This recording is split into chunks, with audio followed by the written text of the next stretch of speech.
Good evening, welcome back. Welcome back to Me Being Cheap. I want to talk to you about your utility bill. So, my situation, this house is gas, natural gas, and that is for the hot water, the cook stove, and the furnace. The furnace also has an electric blower attached to it. Otherwise, we are on city water, city trash, city sewer, and the electricity is through the city. So today we are going to be talking about the city bill.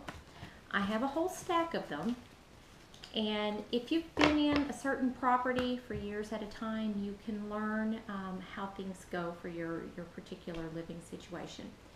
So I work out of the house, so I am here 24/7. So my utilities are on all the time. I'm here during the day, I'm here at night, here on the weekends. So the air conditioning runs, the heater runs. Um, so the variable on my city bill is the electric and the water. The others, the trash, the sewer, and the trash cart, those are all fixed. We're going to talk about the electric today. So knowing that I'm here all the time and I work from home, I can study my electric bill or my electric usage over the course of several months, determine the average, determine the high, and determine the low. Now, what I consider average is not the true mathematical average. That is the usage in the months where I don't have the heat on and I don't have the air conditioning on. And that is consistently in the 800 kilowatt hours a month. So for the purpose of this demonstration, we're going to use the number 830 as my base usage. Now you want to use your highest usage, that's like when you've got the air conditioner on all the time and it's really hot outside. And for me, that was a total of 2,179 kilowatts. And then for the winter time, I want to take my winter high, and that was 1,061.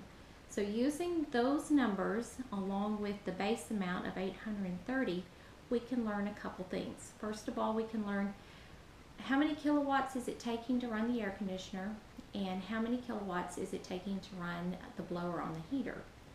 And then we can also learn how much it costs per kilowatt hour with the electricity, and then we can multiply that by the number of kilowatts that it takes to run the electricity on the air conditioner.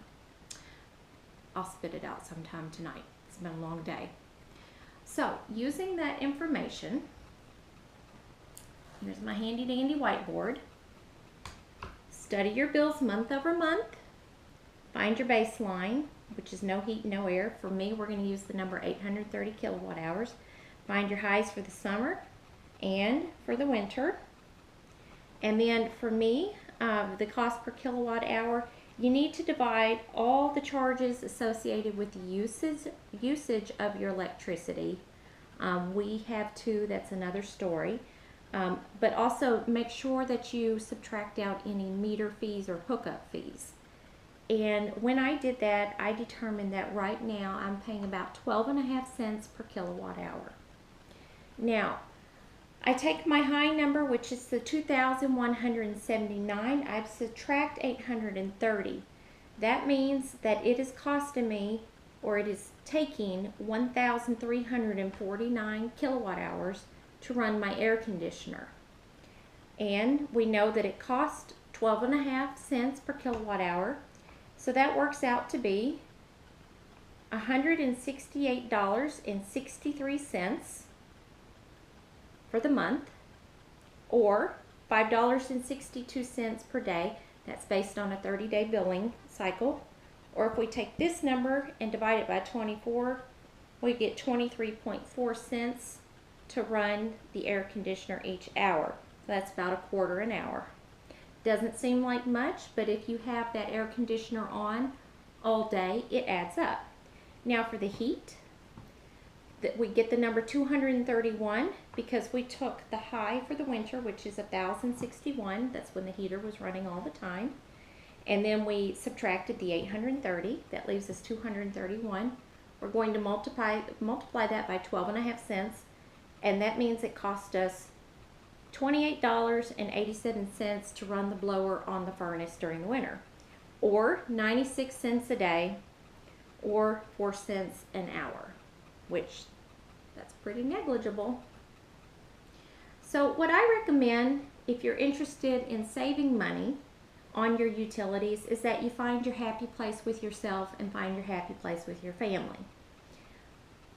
Now, the reason why I'm interested in saving money, if you've seen any of my other videos, I'm trying to pay off my mortgage early.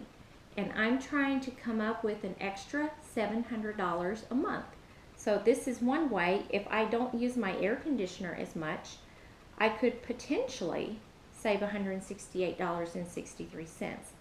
These are all theoretical numbers. Nothing ever works out perfectly, but in my situation, this seems to be how it works, given the fact that I'm here all the time and my utilities would run all the time. So find your happy place, find your family's happy place, take it to the point where they complain and then kick it back a notch. So my kids came home one day, they had been on vacation and they came back and they're like, man, it's hot in here.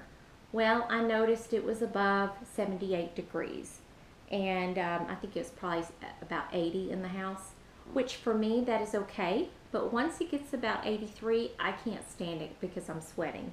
But at 80, I'm okay. 78, I'm even better. So when the kids are here, if it gets to be 80 degrees in the house, that's when they start getting hot. So I will turn the air conditioner on to 78 degrees and it cools it down. Now, some things you ought to know about this house is it's got very tall ceilings, so the hot air does go up. So it is possible, especially if you set up a fan, you get a nice breeze and it feels cooler because the hot air went up. For me, when the kids aren't here, I'll let it get a little hotter. As long as I have a fan, I do okay. So keep some of these numbers in mind if you're interested in saving money on your utility bill. For me, I've kind of figured it out how much it costs an hour to run the electricity on the air conditioner and the blower on the furnace.